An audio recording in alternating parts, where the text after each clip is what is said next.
Hello flavour fusions family, అందరు ఎలా ఉన్నారు? బాగున్నారా? ఇవాళ స్పెషల్ ఏంటంటే మనం బేకరీ స్టైల్లో ఎగ్ పఫ్స్ ఎలా చేస్తారో నేను చూపిస్తాను. యూజువల్లీ ఇది టీ టైమ్ స్నాక్ లాగా తింటారు. చాలా టేస్టీగా ఉంటాయి. వెరీ సింపుల్ రెసిపీ, పెద్ద రాకెట్ సైన్స్ ఏం కాదు. ఎవరన్నా చేసుకోవచ్చు ఇంట్లో. మీ దగ్గర పఫ్ పేస్ట్రీస్ దొరుకుతాయి కదా స్టోర్లో, అది తెచ్చి పెట్టుకుంటే చాలు. అన్నీ ఇంట్లో ఉండే ఇంగ్రీడియంట్స్తోనే మనం చేసేస్తామన్నమాట. ఈ రెసిపీని నేను చెప్పినట్టు ఫాలో అవ్వండి, పర్ఫెక్ట్గా ఎగ్ పఫ్స్ వచ్చేస్తాయి. ఓకేనా? Let's get started. ఫస్ట్ వచ్చేసి ఒక సాస్ ప్యాన్లో వాటర్ పోసుకొని బాయిల్ చేసి ఇలా 2 గుడ్లు బాయిల్ చేయండి. నేను 4 ఎగ్ పఫ్స్ చేశానండి. ఒక్కొక్క ఎగ్ పఫ్లో హాఫ్ ఎగ్గే పెడతాము. సో మీరు దాన్ని బేస్ చేసుకొని ఎగ్స్ ఎన్ని వేసుకోవాలో చూసుకోండి. ఇప్పుడు ఇంకొక ప్యాన్ తీసుకొని దాంట్లో ఒక 3 టేబుల్ స్పూన్స్ ఆయిల్ వేసుకోండి. ఒక 1 టీ స్పూన్ వచ్చేసి జీలకర్ర వేసి దాన్ని బాగా వేయించండి.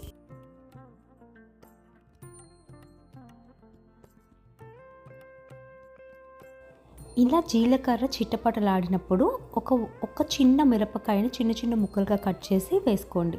మిరపకాయలు ఎక్కువ వేయొద్దు, మంటగా ఉంటుంది. అందుకని ఒక చిన్న మిరపకాయ సరిపోతుంది.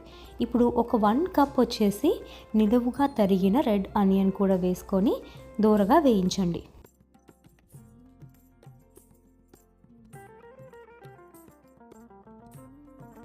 మనం ఆనియన్ సాటే అయినాక తగినంత ఉప్పు, ఒక చిటికెడు పసుపు వేసుకొని మళ్ళీ వేయించుకోండి.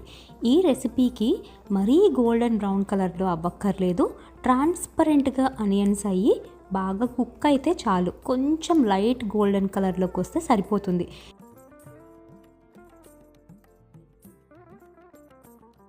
ఈ రెసిపీ మొత్తం నేను మీడియం ఫ్లేమ్లో మాత్రమే చేస్తున్నాను. హడావిడిగా హైలో పెట్టకండి, ఓకేనా? ఇప్పుడు ఒక 1.5 టీ స్పూన్ వచ్చేసి జీలకర్ర ధనియాల పొడి కూడా వేసుకోండి. ఇంకేం అక్కర్లేదు, ఇవే. మనం జింజర్ గార్లిక్ పేస్ట్ వేయక్కర్లేదు, కొత్తిమీర వేయక్కర్లేదు. జస్ట్ ఇంత సింపుల్గా చేసి పఫ్ చేసినా చాలు. ఇప్పుడు ఫైనల్గా ఒక 1/2 టీ స్పూన్ కారం వేసుకొని లైట్గా దాన్ని కూడా సాటే చేసి పక్కన పెట్టుకోండి. మీకు బాయిల్డ్ ఎగ్ మీద షెల్ ఎలా ఈజీగా తీయాలో ఇప్పుడు చెప్తాను. వేడి నీళ్ళలో ఉన్న ఎగ్స్ తీసాం కదా, తీసినప్పుడు మొత్తం నీళ్ళన్నీ పారబోసి ఇలాగ పైకి కిందకి ఒక 10 సార్లు అనండి. ఇప్పుడు కోల్డ్ వాటర్ పోసేయండి. ఇప్పుడు జస్ట్ పైన అట్లా తీస్తే చాలు, గుడ్డు మొత్తం ఈజీగా అట్లా వచ్చేస్తుంది. మీరు ఎక్కువగా పెంకులు తీయడానికి కష్టపడితే ఈ ట్రిక్ వాడండి, ఓకేనా? సో ఇలా ఎగ్ మీద షెల్ తీసిన తర్వాత ఒక్కొక్క గుడ్డుని ఇలా 2 హాఫ్స్గా డివైడ్ చేసుకొని పక్కన పెట్టుకోండి. ఇప్పుడు ఏం చేస్తారంటే ఒక బేకింగ్ ట్రే తీసుకొని దాని మీద పార్చ్మెంట్ పేపర్ పెట్టి ఇలాగా ఒక 4 పఫ్ పేస్ట్రీ షీట్స్ని పెట్టుకోవాలి. మనం తయారు చేసుకున్న ఆనియన్ ఉంది కదా, వేయించుకున్న ఆనియన్, అది ఈ 4 పఫ్ పేస్ట్రీస్ మీద 4 ఈక్వల్ పార్ట్స్గా డివైడ్ చేసి పెట్టుకోండి. ఇప్పుడు ఏం చేస్తారంటే మనం గుడ్లు ఉన్నాయి కదా, మనం గుడ్లు తీసుకొని దాని మీద పైన లైట్గా కొంచెం కారం చల్లండి, కొంచెం ధనియాలు జీలకర్ర పొడి చల్లుకోండి. చాలా టేస్టీగా ఉంటుంది. ఇప్పుడు ఈ గుడ్లన్నీ ఒక్కొక్కటి ఇలాగ పఫ్ పేస్ట్రీ మీద పెట్టుకోవాలి. ఎప్పుడైనా సరే ఎగ్ పఫ్స్ కానీ వెజ్ పఫ్స్ కానీ చేస్తున్నప్పుడు మనకు ఒక చిన్న బౌల్లో వాటర్ పక్కన పెట్టుకోండి. ఎందుకంటే ఇట్లా వాటర్ తడి చేసుకొని కార్నర్స్లో అప్లై చేస్తే మనకి పఫ్ పేస్ట్రీ అయ్యే టైంకి బయటికి ఇట్లా విడిపోకుండా వస్తాయి అన్నమాట. సో ఎవ్రీ కార్నర్లో అట్లా తడి చేసుకొని లైట్గా పైన అప్లై చేసి దాన్ని ఫోల్డ్ చేసి పెట్టండి. అప్పుడు కొంచెం లైట్గా సీల్ అవుతుంది, ఓకేనా? ఈ ప్రాసెస్ మొత్తం అన్ని పఫ్ పేస్ట్రీస్కి చేసి ఎగ్ పఫ్స్ రెడీ చేసుకోండి.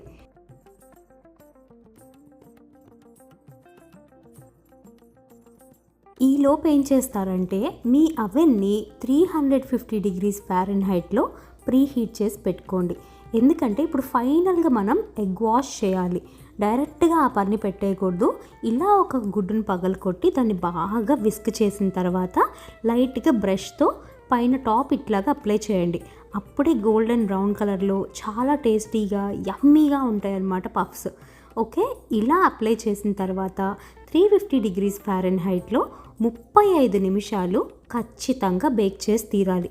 35 నిమిషాలు, ఓకే? ఇట్లా తయారవుతాయి. చూసారా బేకరీ స్టైల్లో ఎగ్ పఫ్స్ ఎలా ఉంటాయంటే ఇలా ఉంటాయి. బాగుంది కదా రెసిపీ? ఈజీయే కదా, చేసేస్తారు కదా. పక్కా చేసి నాకైతే కమెంట్ బాక్స్లో పెట్టాలి, ఓకేనా? ఎలా వచ్చినాయి, ఎంత టేస్టీగా ఉన్నాయని కూడా నాకు చెప్పండి. ఎందుకంటే ఇంత క్వికెస్ట్ స్నాక్, అది కూడా చాలా ఫ్లేవర్ఫుల్గా యమ్మీ టేస్ట్గా ఉండే స్నాక్ మీకు ఇంకెక్కడ దొరకదు, ఓకేనా? మళ్ళీ బేకరీ స్టైల్లో కూడా ఉంటుంది. మీరు ఇంక బయట చెత్త చెదారం తినక్కర్లేదు, ఇంట్లోనే చేసుకోవచ్చు. Like, share and subscribe my channel and click the bell icon for notifications. Thank you and have a great day. Bye-bye.